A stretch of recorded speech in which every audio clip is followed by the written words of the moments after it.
When the companion comes, whom I will send from the Father, the Spirit of truth who proceeds from the Father, he will testify about me. You will testify too, because you have been with me from the beginning. I've said these things to you so that you won't fall away. They will expel you from the synagogue. The time is coming when those who kill you will think that they are doing a service to God. They will do these things because they don't know the Father or me. But I have said these things to you so that when their time comes, you will remember that I told you about them.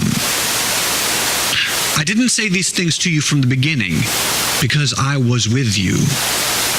But now I go away to the one who sent me. None of you ask me, where are you going? Yet because I've said these things to you, you're filled with sorrow. I assure you that it is better for you that I go away. If I don't go away, the companion won't come to you. But if I go, I will send him to you. When he comes, he will show the world it was wrong about sin, righteousness, and judgment. He will show the world it was wrong about sin because they don't believe in me. He will show the world it was wrong about righteousness because I'm going to the Father and you won't see me anymore. He will show the world it was wrong about judgment because this world's ruler stands condemned. I have much more to say to you, but you can't handle it now. However, when the Spirit of truth comes, he will guide you in all truth. He won't speak on his own, but will say whatever he hears, and will proclaim to you what is to come. He will glorify me, because he will take what is mine and proclaim it to you. Everything that the Father has is mine. That's why I said that the Spirit takes what is mine and will proclaim it to you. Friends, hear what the Spirit is saying to God's people. You may be seated.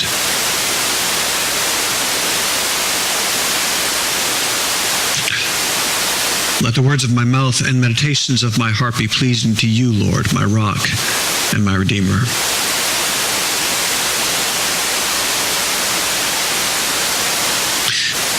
Caroline's been asking for help for a couple of weeks in shuffling children around in this week because I'm headed to D.C. and then we're headed on another thing after that, and then we're headed to Camp Bays Mountain after that. We've got a lot of out-of-towning going on. Did I just say Camp Bays Mountain? That's not Camp Bays Mountain. That's when we're going to annual conference. See, there is so much going on that I'm having trouble keeping track.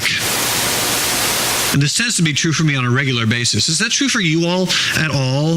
You just have things going on. You can't keep track of like one day or another? Apparently not. Y'all are people who really have it together. Not. You ever, if you're the kind of person who isn't like that, who doesn't kind of have things all together, have you ever just wondered what it's like to be the kind of person who does? All the time? I mean, there are a lot of people that I watch and I think, wow. Like Carol. Wow, there's a fruit who really knows where his towel is.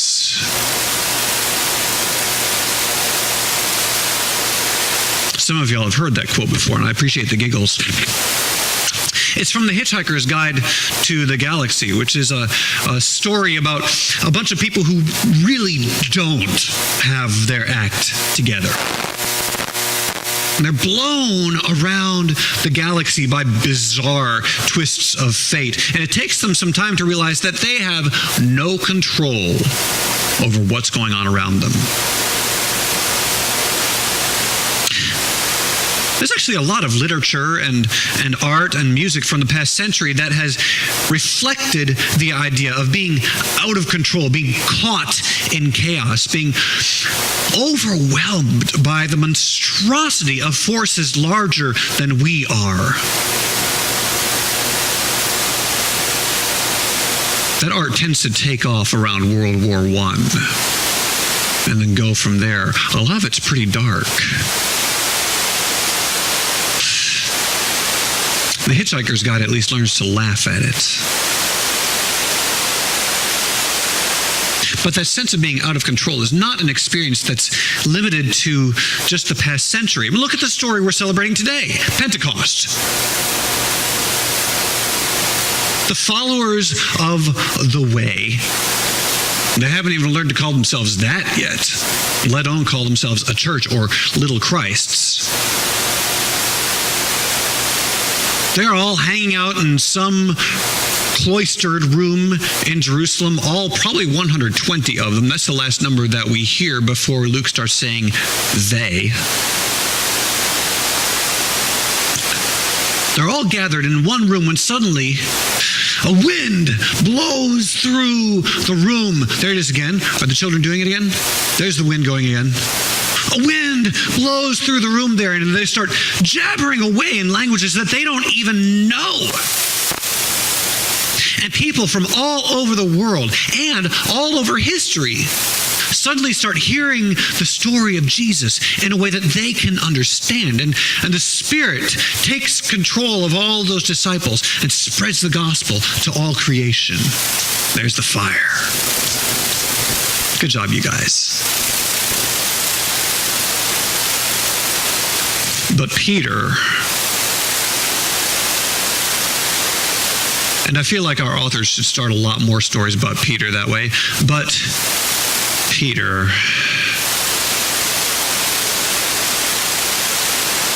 hears grumbling from some folks in the crowd and decides to step in because somebody has got to defend what the Spirit is doing.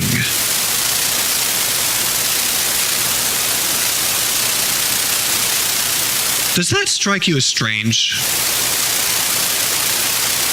Somebody has got to defend what the Spirit is doing. What God is doing needs some defense.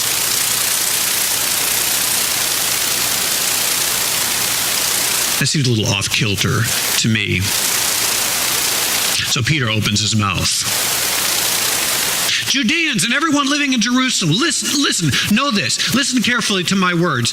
These people aren't drunk as you suppose. After all, it's only 9 o'clock in the morning.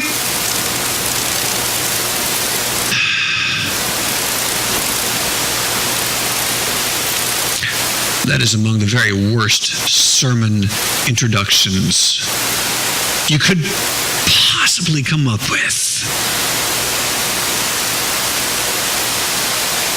Maybe it's nearly as bad as starting with a quote from a world-renowned atheist, which I just did.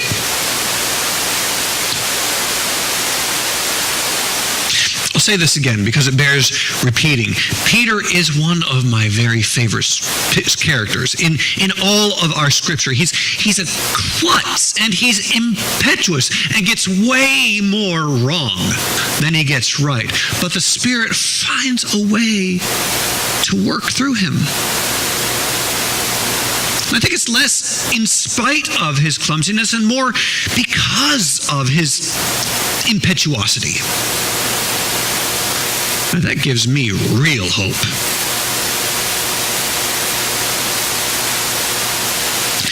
Peter is not someone who has his act together. I'm not even sure how really necessary his sermon is, considering that the rest of the folks are telling the story of Jesus already in every language available. Even, by the way, a couple from cultures that are 500 years gone. But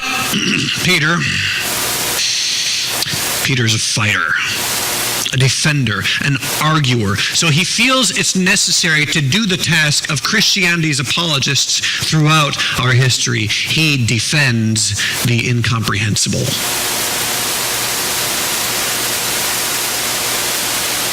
You might be gathering that I'm not a fan of apologetics. Maybe that's just because I don't like arguing. But there goes Peter, joining the rest of the polyglot disciples in his own particular gift, which I suppose reaches a certain number of people in the crowd too. You know, the ones who need the language of explanation. They need this craziness explained. I don't know. The Spirit of God has a way of working through us, working through those gifts that other people might not even see as gifts, like apologetics. Thank God that the Spirit has a better ability to work through our gifts than I do. Thank God that I don't have to depend on my own good judgment. And I can trust the Spirit.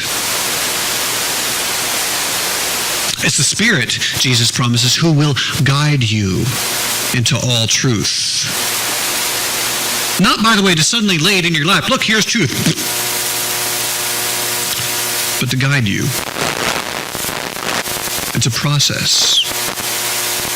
I think culturally we're still following the guidance of the Spirit into truth.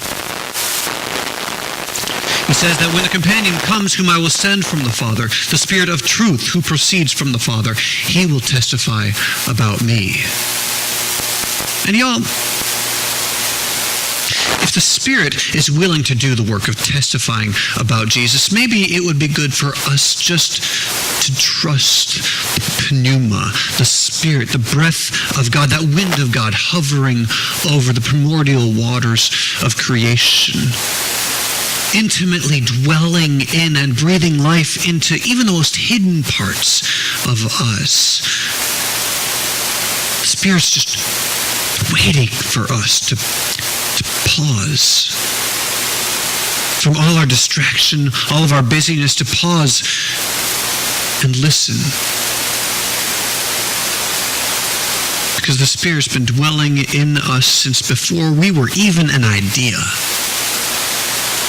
loving us with reckless abandon, showing us over and over and over again that we are worthy of love, not because of anything that we do or anything that we represent, but because we are God's beautiful canvas, every single one of us.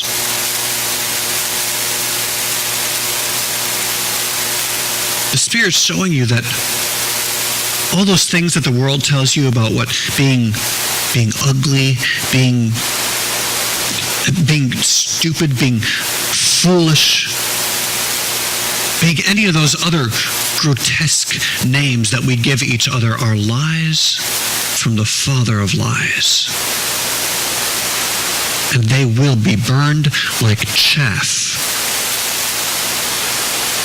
and turned into fertilizer to grow the wine of the feast of heaven.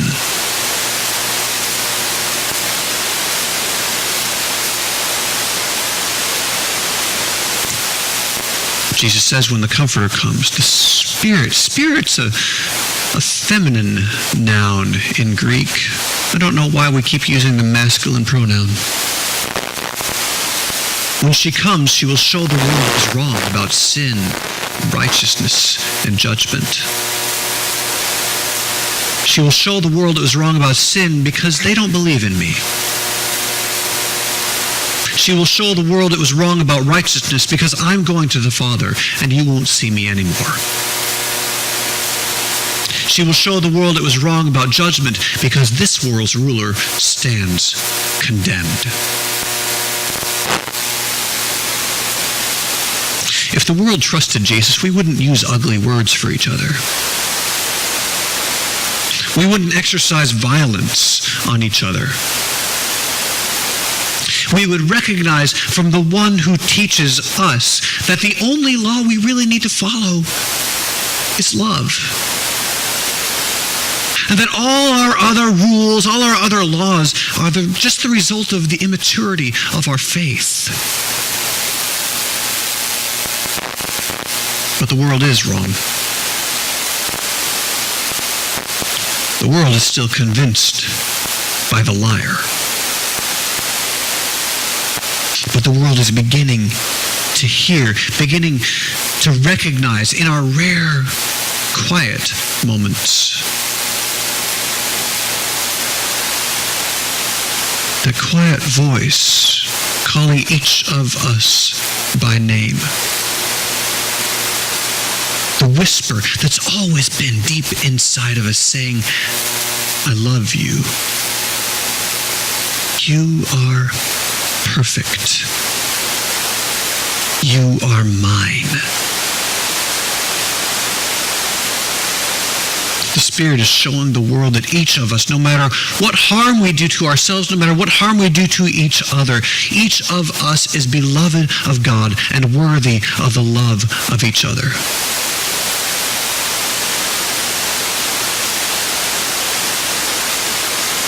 On the day of Pentecost, the followers of Jesus started to realize what the Spirit was doing. They started to realize how reckless and uncontrollable the love of God actually is, and they just surrendered themselves to the Spirit. And the Spirit started to show the world.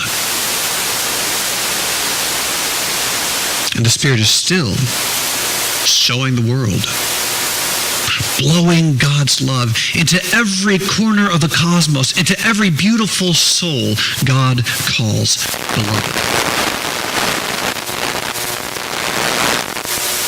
I'd like to close our time together with an image of the Spirit's abandon this morning, something we can touch and see together.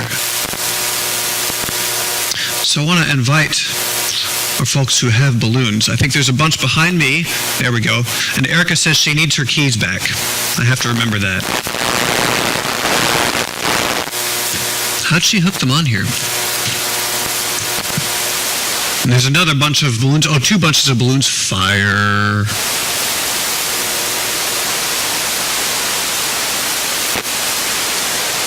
Coming this direction. What I want you all to do is to walk outside with me. And we're going to have a balloon release. This is going to be a little more difficult for our children, I suspect, who may not want to release balloons. But if you would, friends, let's go out this door and we'll gather in, would we call this a knoll? A courtyard. Just right out here outside the sanctuary. It's not a grassy knoll. And we'll close our time together out here.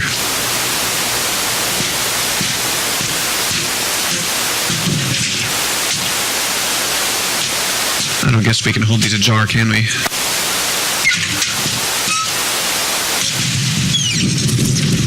All the way through?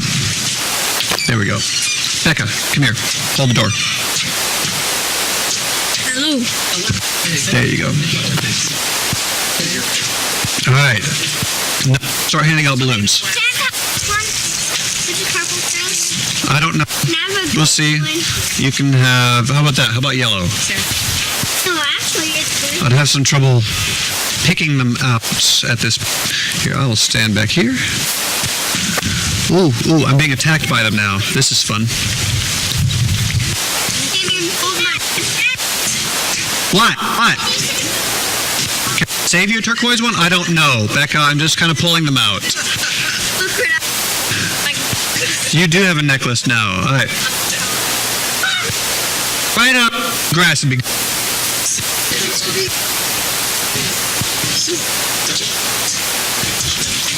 Becca, don't be picky.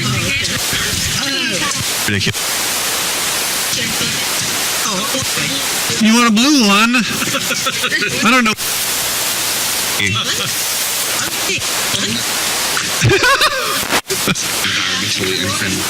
Oh yeah, a little bit.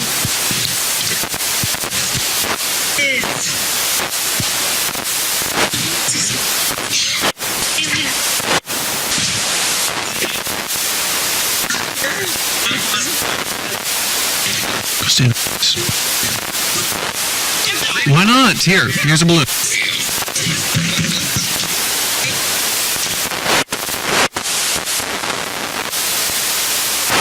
There you go. Excellent. Be unshared.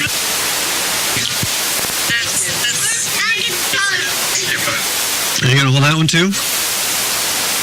All right. Look, we had enough. Did you see the movie The Shack? I haven't seen it yet, but I've read the book. Yeah. Interested in that, yes. All right. The Holy Spirit in the book has a Yes. Oh, we've lost control. I think it's normal. It's all right. Yes. Yeah, it's exactly right.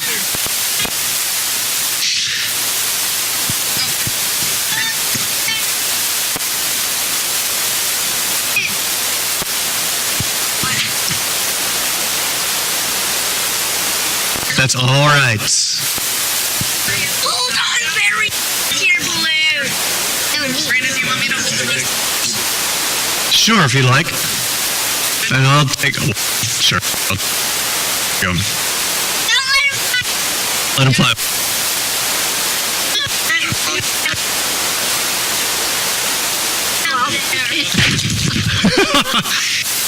And in the Hebrew, the word for is the same word as wind or breath. So, breath of God.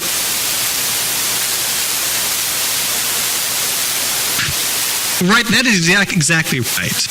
That's what's happening right there. And it's just taking control. You can't predict where the wind's going to blow, not with any degree of careful accuracy.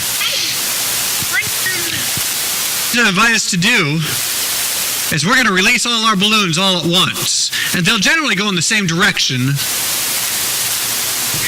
but they'll kind of rolling around and doing unpredictable things. And the wind will take them wherever the wind wants to take them. Because that is what the Spirit will do with us if we will just let go and let the Spirit take control of our lives.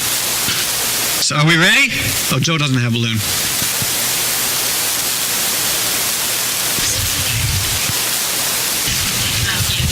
Okay, good. All right, so I'm going to say 1, 2, 3, go. Are we ready? 1, 2, 3, go. Let go.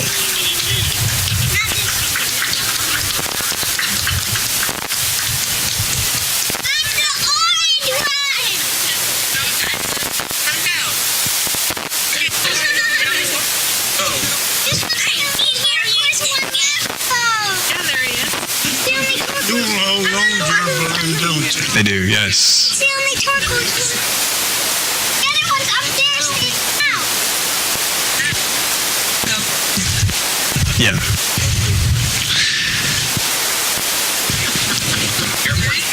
They're just going to keep going, yes.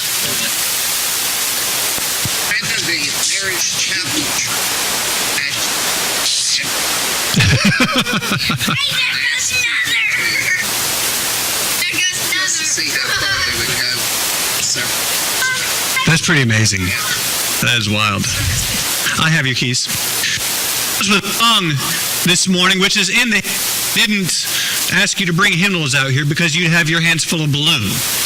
Okay? But it's a simple chorus, and I'll have hand motions with me since you have hands free. The hand motions go like this. Spirit of the living God, fall afresh on me. We'll sing that again. Spirit of the living God, fall fresh on me. Melt me, mold me, fill me, use me. Spirit of the living God, fall fresh on me. Sing together as we close our time together. Spirit of the living God, fall afresh on me. Spirit of the living God, fall afresh on me.